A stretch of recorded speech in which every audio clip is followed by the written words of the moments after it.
Terima kasih. Isu kesihatan mental tidak bermaksud gila. Soalan saya nombor 3.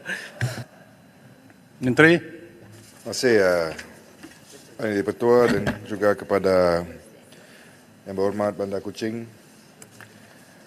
Untuk makluman yang ahli yang berhormat, sebelum pandemik COVID-19, kajian kesihatan dan morbiditi kebangsaan yang dilaksanakan oleh Institut Kesihatan Umum Kementerian Kesihatan pada tahun 2019 mendapati bahawa prevalen kemurungan dalam kalangan masyarakat Malaysia berumur 16 tahun ke atas adalah 2.3%, iaitu menghampiri 500,000 orang. Semasa pandemik COVID-19 pula, didapati isu-isu yang berkait dengan kesihatan mental turut menunjukkan peningkatan dari segi panggilan yang diterima oleh talian bantuan sokongan psikososial Kementerian Kesihatan. Bagi tempoh Januari hingga Disember tahun 2021, jumlah panggilan yang diterima adalah 212,319 panggilan, iaitu peningkatan hampir 5 kali ganda berbanding dengan 44,061 panggilan dalam tahun 2020. Justru, masalah berkaitan kesihatan mental bukan satu isu yang baru, malah telah wujud sejak sekian lama di Malaysia. Kajian menunjukkan individu yang mengalami kemurungan berisiko 20 kali ganda mempunyai tingkah laku bunuh diri dan mengalami kematian akibat bunuh diri. Oleh itu adalah menjadi jelas bahawa isu percubaan membunuh diri ini perlu dikendalikan sebagai satu isu kesihatan awam ataupun public health issue dan bukannya sebagai satu kesalahan jenayah. Pendekatan ini adalah juga selaras dengan kedudukan antarabangsa di mana menurut International Classification of Disease (ICD) dan Pertubuhan Kesihatan Sedunia atau WHO, percubaan bunuh diri diklasifikasikan sebagai satu penyakit dan dikodkan di bawah ICD-11 sebagai MB23.R percubaan bunuh diri, di mana seperti keterangannya adalah satu episod tingkah laku mencederakan diri yang dilakukan dengan niat yang penuh kesedaran untuk mengakhiri nyawa individu itu sendiri. Mereka yang cuba membunuh diri perlu dibawa ke hospital bagi mendapatkan penilaian lanjut dan diberi rawatan sewajarnya. Mereka tidak seharusnya disabitkan dengan jenayah kerana mereka berada dalam keadaan mental yang tidak stabil. Kerajaan melalui Jabatan Peguam Negara telah menjalankan kajian secara mendalam berkaitan kesalahan percubaan membunuh diri di bawah Seksyen 309 Kanun Keseksaan dan cadangan pemansuhan undang-undang ini. Kajian ini telah meneliti pendekatan yang diambil di beberapa negara bagi menilai justifikasi dan implikasi pelaksanaannya dari segi perundangan. Susulan kajian tersebut, kerajaan sedang memuktamadkan ketetapan dasar dan juga beberapa rang undang-undang yang berkaitan dalam usaha ini. Sejak akhir bulan Disember 2022, saya selaku Timbalan Menteri di Jabatan Perdana Menteri, Undang-Undang dan Reformasi Institusi telah mempengerusikan sebanyak 10 sesi libat urus dan mesyuarat bersama pelbagai pihak berkepentingan seperti agensi-agensi kerajaan, ahli parlimen, ahli Dewan Undangan Negeri dan juga Ministry of Home Affairs di Singapura bagi meneliti dan menyelesaikan kesemua perkara-perkara perundangan yang berbangkit dalam usaha ini. Akhirnya, sebagai langkah seterusnya, suatu memorandum jemaah menteri berkenaan usaha ini akan dikemukakan kepada jemaah menteri dalam masa yang terdekat untuk kelulusan dan sejurus itu kesemua rang undang-undang berkenaan akan dibentangkan di Parlimen untuk pembahasan dan kelulusan. Sekian, terima kasih. Silakan Bandar Kuching.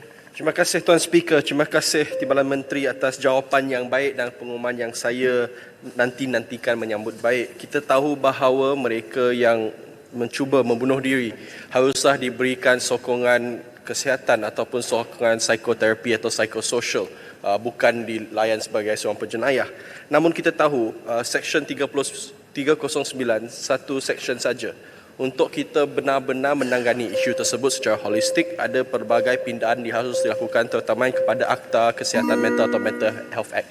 Saya nak tanya, apakah rancangan atau perincian kerajaan jika ada untuk meminda Akta Mental Health Act dan apakah supaya selari dengan semangat yang ingin dibawa oleh Timbalan Menteri. Dan jika boleh, apa jangka masa? Saya harap dalam sesi ini kita dapat decriminalise attempted suicide. Sekian, terima kasih.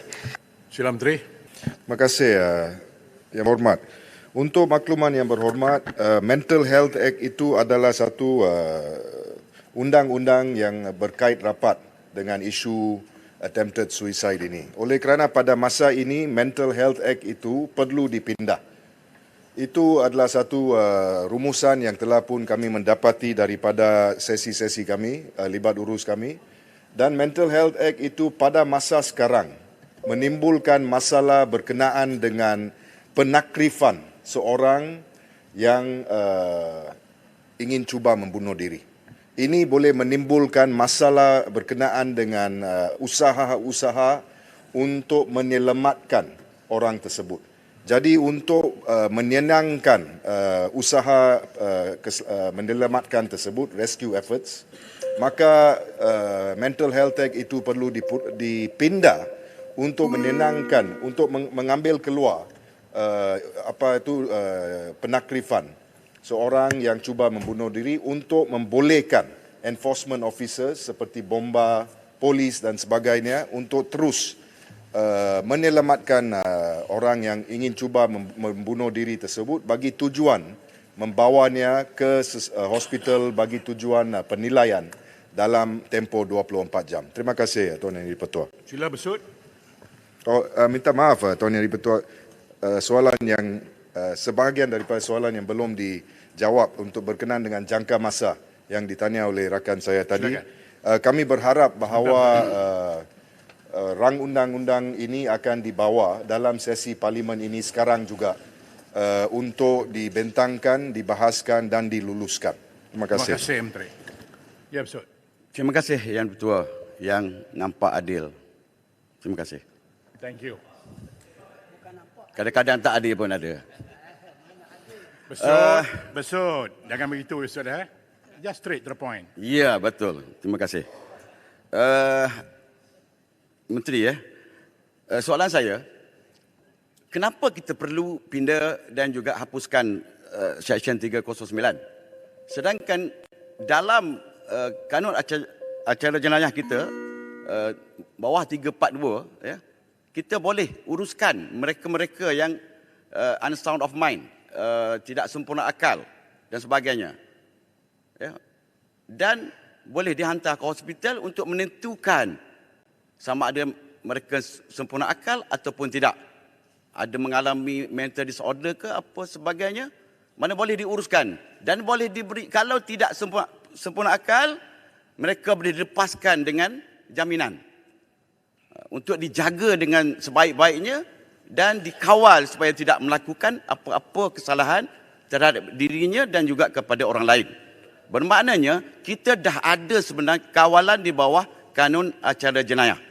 Jadi kita tak perlulah nak hapuskan 309 kanun kesesahan. Sebab kita perlu dihantar ke hospital dulu, baru boleh tentukan. Bukannya bila nak membunuh diri, ia dianggap sebagai tidak sempurna akal ataupun ada mengalami mental disorder dan sebagainya. Baik, sila Menteri.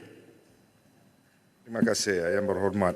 Yang Berhormat, Seksyen 342 itu adalah mempunyai niat yang amat berbeza dengan Seksyen 309. Seksyen 342 itu adalah berkenaan dengan mengambil penilaian terhadap seseorang bagi tujuan menentukan sama ada beliau dapat membuat plea di dalam mahkamah sebelum sesuatu bicara. Itu tujuannya. Seksyen 309 sebaliknya adalah satu seksyen yang menjenayahkan tindakan cuba membunuh diri. Dalam keadaan satu keadaan di mana seorang itu cuba membunuh diri maka itu merupakan satu keadaan kecemasan di mana efforts must be taken on the spot dengan izin. Bukan seperti 342 di mana kita boleh hantar ke Tanjung Rambutan untuk penilaian dalam 1 bulan yang boleh di-extend dan sebagainya. Dalam Seksyen 309, bila seorang itu cuba membunuh diri, kita perlu memberi kesan kepada enforcement officers melalui Mental Health Act untuk menyelamatkan dia dengan segera. Jadi itu bukannya satu senario di bawah 342. 342 itu amat berlainan. Tujuannya amat berlainan daripada Seksyen 309.